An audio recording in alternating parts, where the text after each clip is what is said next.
ओम शांति। ओम शांति। आज की तारीख है 9 जून 2025। साकार महावाक्य। बाबा कहते, मीठे बच्चे, तुम सारे विश्व पर शांति का राज्य स्थापन करने वाले बाप के मददगार हो। तुम सारे विश्व पर शांति का राज्य स्थापन करने वाले बाप के मददगार हो। अभी तुम्हारे सामने सुख शांति की दुनिया है। अभी तुम्हारे सामने सुख शांति की दुनिया है। बाबा कहते, मीठे बच्चे, तुम सारे विश्व पर शांति का राज्य स्थापन करने वाले बाप के मददगार हो। अभी तुम्हारे सामने सुख शांति की दुनिया है। आज का प्रश्न, बाप बच्चों को किस लिए पढ़ाते हैं? पढ़ाई का सार क्या है? बाप बच्चों को किस लिए पढ़ाते हैं? पढ़ाई का सार क्या है? उत्तर, बाप अपने बच्चों को स्वर्ग का प्रिंस, विश्व का मालिक बनाने के लिए पढ़ाते हैं। बाप अपने बच्चों को स्वर्ग का प्रिंस, विश्व का मालिक बनाने के लिए पढ़ाते हैं। बाप कहते हैं, बच्चे, पढ़ाई का सार है दुनिया की सब बातों को छोड़ दो।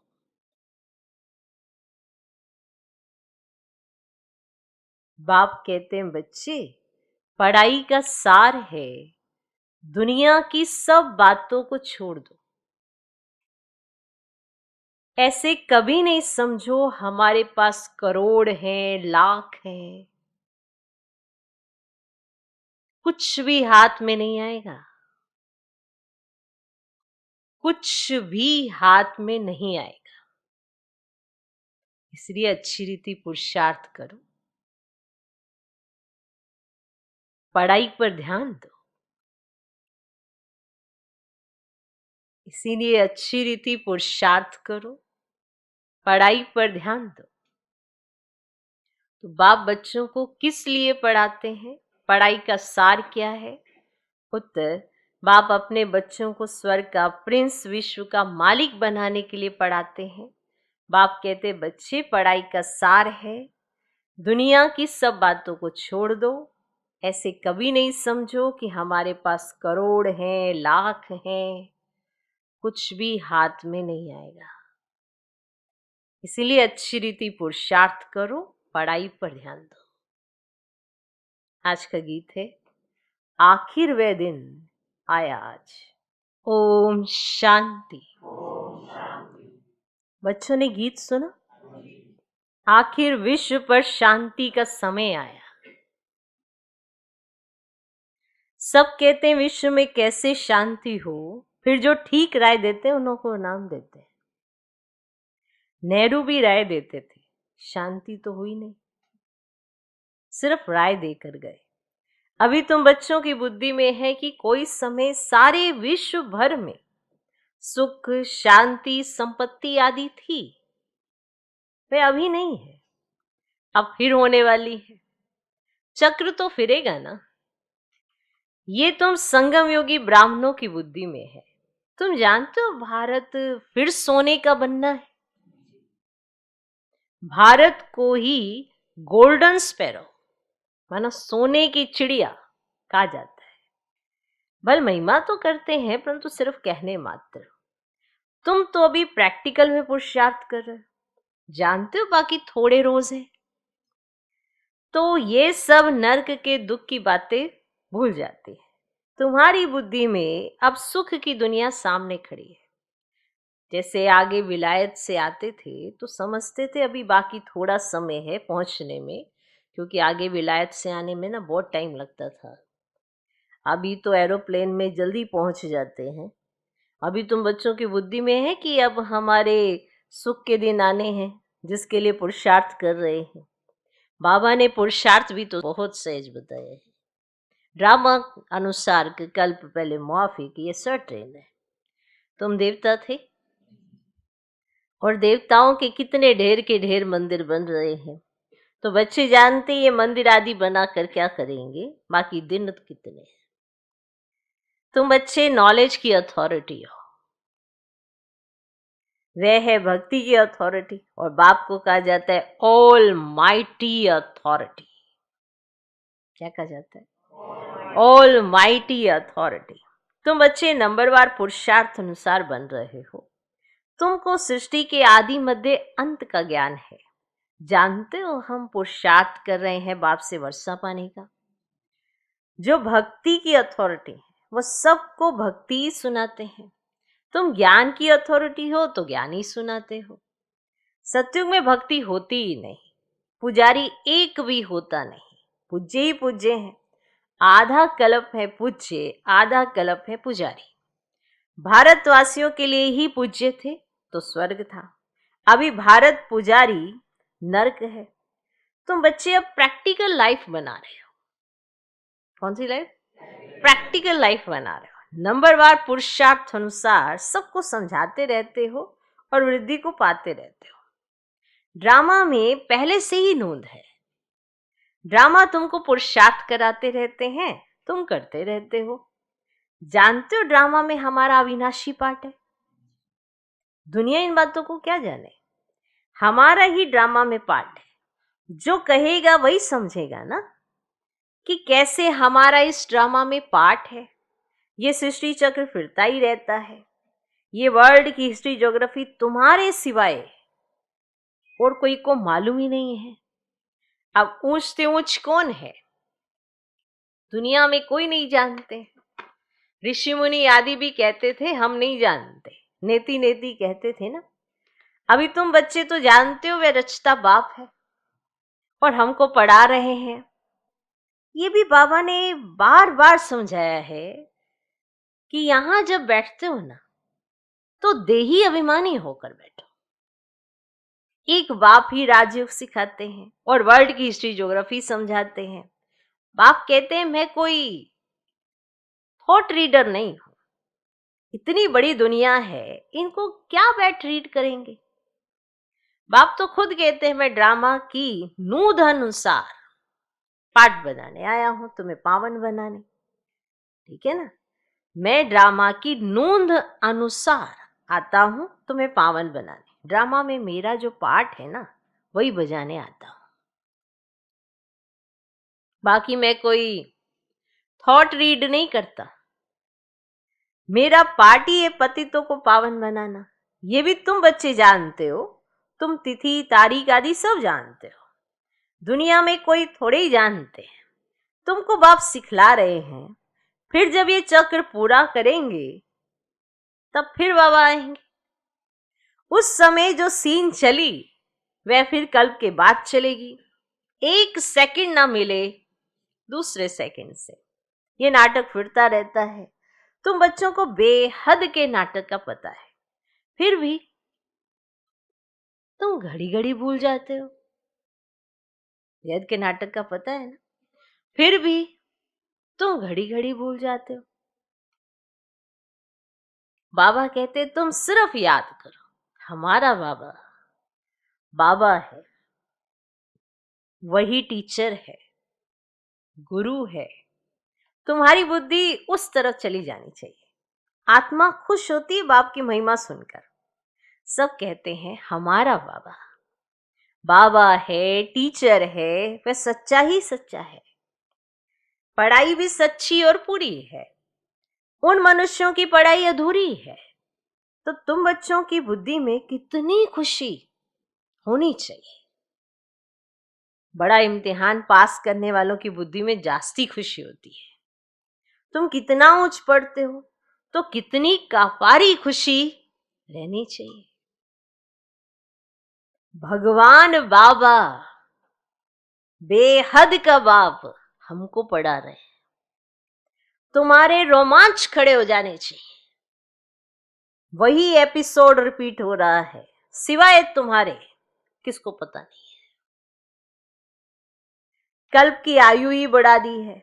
तुम्हारी बुद्धि में अब 5000 वर्ष की सारी स्टोरी चक्र खाती रहती है, जिसको ही स्वदर्शन चक्र कहा जाता है। बच्चे कहते हैं बाबा तूफान बहुत आते हैं, हम भूल जाते हैं। बाबा कहते तुम किसको भूल जाते हो? किसको भूल जाते हो? बाबा ने सामने से पूछे तुम किसको भूल जाते हो? बाप जो तुमको डबल सिरताज विश्व का मालिक बनाते हैं, उनको तुम कैसे भूलते हो? दूसरे किसको नहीं भूलते हो?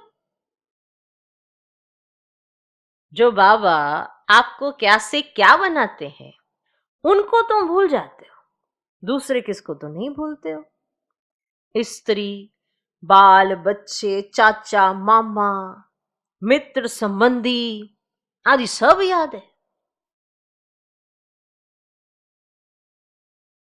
बाकी इस बात को तुम भूलते क्यों हो?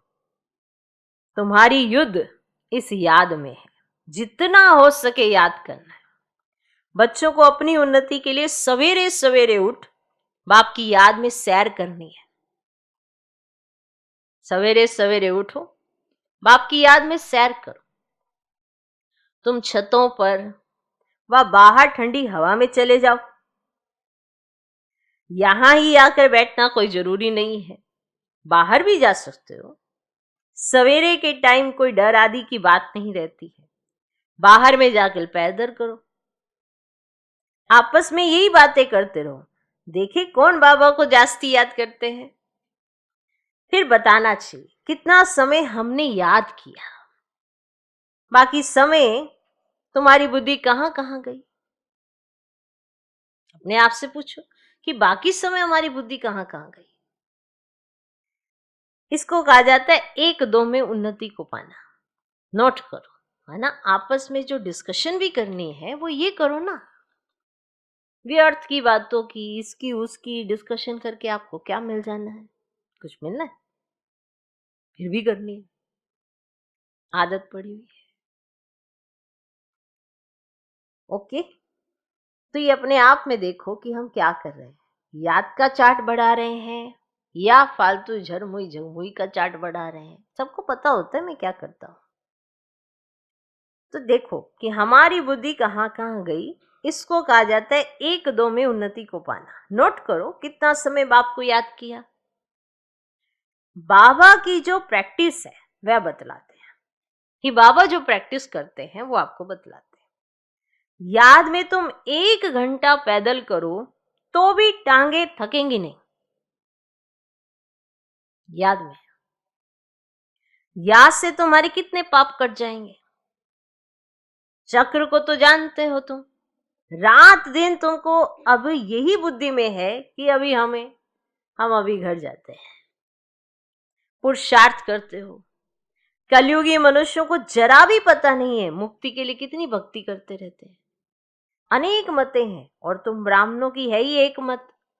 जो ब्राह्मण बनते हैं उन सब की है श्रीमत। उन सबको तो श्रीमत मिलती है ना। तुम बाप की श्रीमत से देवता बनते हो और देवताओं की कोई श्रीमत नहीं है। अब श्रीमत अभी ही तुम ब्राह्मणों को मिलती है। भगवान है ही निराकार जो तुमको राजयोग सिखलाते हैं, जिससे तुम अपना राज्य भागेले कितना ऊंच विश्व का मालिक बनते हो। भक्ति मार्ग के वेद शास्त्र आदि तो कितने ढेर के ढेर है, परंतु काम की सिर्फ एक गीता ही है। भगवान आकर राजयोग सिखलाते हैं, उनको ही गीता कहा जाता है। तो अभी तुम बाप से पढ़ते हो जिससे स्वर्ग का राज्य पाते हो। जिसने पढ़ा उसने लिया। और ड्रामा में पार्ट है ना, ज्ञान सुनाने वाला ज्ञान सागर एक ही बाप है। वे ड्रामा प्लान अनुसार कलयुग के अंत और सत्युग के आदि के संगम पर ही आते हैं। कोई भी बात में मूंझो नहीं। बाप इसमें आकर पढ़ाते हैं और कोई भी पढ़ा ना सके। ये भी माना दादा, ये भी आगे कोई से पढ़ा हुआ होता तो और भी तो बहुत पढ़े हुए होते ना। बाप तो कहते इन गुरुओं आदि सबका उद्धार करने में आता। अभी तुम बच्चों की एम ऑब्जेक्ट तो सामने खड़ी है, हम ये बनते हैं, ये है ही नर से नारायण बनने की सत्य कथा। इनकी फिर भक्ति मार्ग में महिमा चलती है और भक्ति मार्ग की रस्म चलती आती है। अब ये रावण राज्य पूरा होता है। तुम अभी दशहरा आदि थोड़े ही जाएंगे, दशहरे आदि में थोड़े ही जाएंगे। तुम जाएंगे? चलो मैं तो दशहरा देखने जाऊं, जाएंगे? बाप तो अर्थ समझाते हैं ना, वो क्या देखने जाओगे। तुम अभी दशहरा आदि में थोड़े ही जाएंगे, तुम तो समझाएंगे ये क्या करते। ये तो बेबीज का काम है। बड़े बड़े आदमी देखने जाते हैं रावण को कैसे जलाते हैं। ये है कौन, कोई बता ही ना सके। रावण राज्य है ना, दशहरे आदि में कितनी खुशी मनाते हैं, जिसमें रावण को जलाते आते हैं, दुख भी चला आता है, कुछ भी समझ नहीं है। अभी तुम समझ, तुम कितने बेसमझ थे, रावण बेसमझ बना देते हैं। अभी तुम कहते हो बाबा हम लक्ष्मी नारायण जरूर बनेंगे, हम कोई कम पुरुषार्थ थोड़ी करेंगे। ये एक ही स्कूल है, पढ़ाई बहुत सहज है। बूढ़ी बूढ़ी माताएं और कुछ नहीं याद कर सकती तो सिर्फ बाप को याद करना। मुख से हे राम तो कहते हैं ना। अब बाबा ये बहुत सहज बताते, तुम आत्मा हो और परमात्मा बाप को याद करो तो तुम्हारा बेड़ा पार हो जाएगा। कहाँ चले जाएंगे? शांति धाम, सुख धाम। और सब कुछ भूल जाओ, जो कुछ सुना है ना, पढ़ा है ना, वे सब कुछ भूल कर अपने को आत्मा समझ बाप को याद करो तो बाप से वर्षा जरूर मिलेगा। और बाप की याद से ही पाप कट जाते हैं। कितना सहज है। कहते भी है ना, भ्रकुटी के बीच में चमकता है एक अजब सितारा, तो जरूर इतनी छोटी आत्मा होगी ना। डॉक्टर लोग बहुत कोशिश करते हैं आत्मा को देखने की, परंतु वे बहुत सूक्ष्म है, हट आदि से कोई देख ना सके। बाप भी ऐसे ही बिंदी है। कहते हैं जैसे तुम साधारण हो, हम भी साधारण बन तुमको पढ़ाता हूं। किसको क्या पता कि इन्हों को भगवान कैसे पढ़ाते होंगे। श्री कृष्ण पढ़ाते तो सारे अमेरिका, जापान आदि सब तरफ से आ जाए। अगर श्री कृष्ण उसी रूप से पढ़ाते तो फिर तो सबको पता पड़ जाता। फिर तो अमेरिका से, जापान से, सब तरफ से सब भाग भाग के आ जाए। उनमें इतनी कशिश है। अब श्री कृष्ण के साथ प्यार तो सबका है ना। अभी तो तुम बच्चे जानते हो हम सो बन रहे हैं। श्री कृष्ण है प्रिंस, उन्हें गोद में लेना चाहते हैं तो पुरुषार्थ करना पड़े। गोद में लेना चाहते श्री कृष्ण को तो फिर पुरुषार्थ करना पड़े, कोई बड़ी बात नहीं है। बाप अपने बच्चों को स्वर्ग का प्रिंस, विश्व का मालिक बनाने के लिए पढ़ाते हैं। और बाप कहते बच्चे पढ़ाई का सार है, दुनिया की सब बातों को छोड़ दो। ऐसे कभी नहीं समझो कि हमारे पास करोड़ है, लाख है, कुछ भी हाथ में नहीं आएगा। इसीलिए अच्छी रीति पुरुषार्थ करो।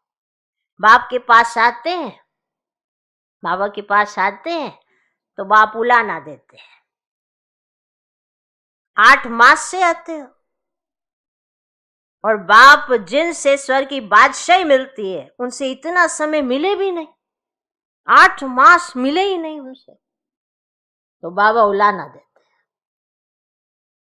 8 मास के बाद जिस बाप से विश्व की बादशाही मिलती है उनसे तुम इतना समय मिले भी नहीं। कहते हैं बाबा फलाना काम था, 8 मास बाद आए हो। बाबा पूछते कहाँ थे, क्या हुआ, बाप से मिलने क्यों नहीं आए? तो फिर क्या कहते हैं, बाबा फलाना काम था। अरे तुम मर जाते फिर यहाँ कैसे आते? बताओ, इस बीच तुम मर जाते फिर यहाँ कैसे आते? ये बहाने थोड़े ही चल सकेंगे। बाबा हम तो आना चाहते, कहाँ आना चाहते, बहाने ही देते रहते, बहाने ही देते रहते। और बाबा कहते मर जाते तो तुम्हारा क्या होता, फिर थोड़ा मिलते तो पता लगे 8 मास कहाँ पता नहीं कितने वर्षों तक चले गए। बाप राजयोग सिखला रहे हैं और तुम सीखते नहीं। जिसने बहुत भक्ति की होगी उनको 7 रोज तो क्या 1 सेकंड में भी तीर लग जाएगी।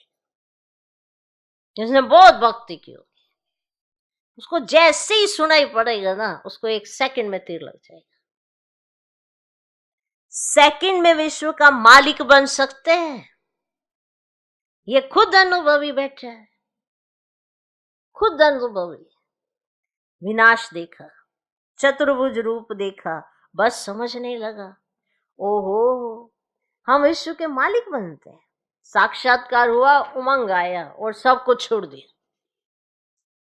यहां तुम बच्चों को मालूम पड़ा बाप आए हैं विश्व की बादशाही देने।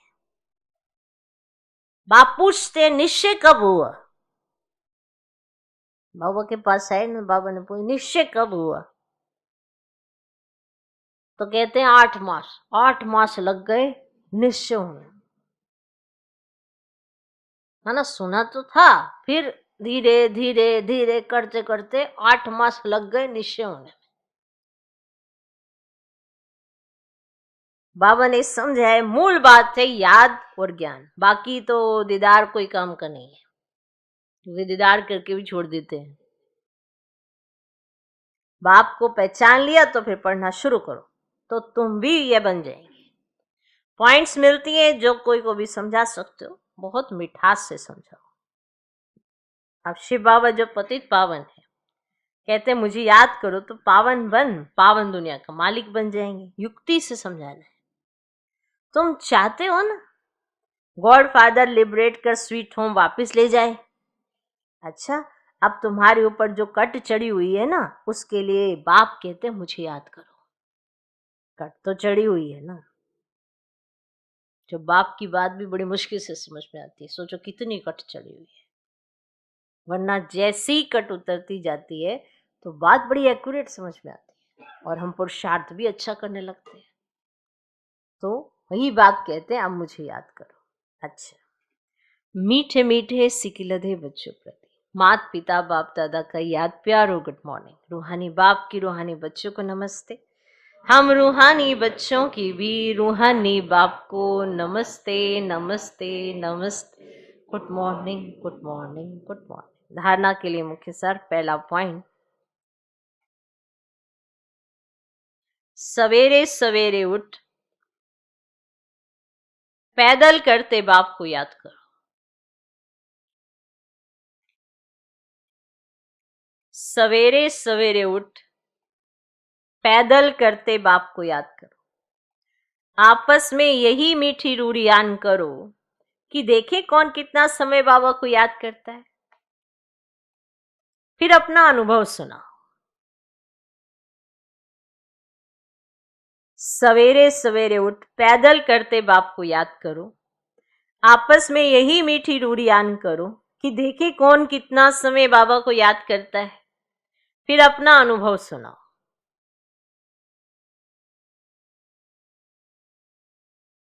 दूसरा पॉइंट, बाप को पहचान लिया तो फिर कोई बहाना नहीं देना है।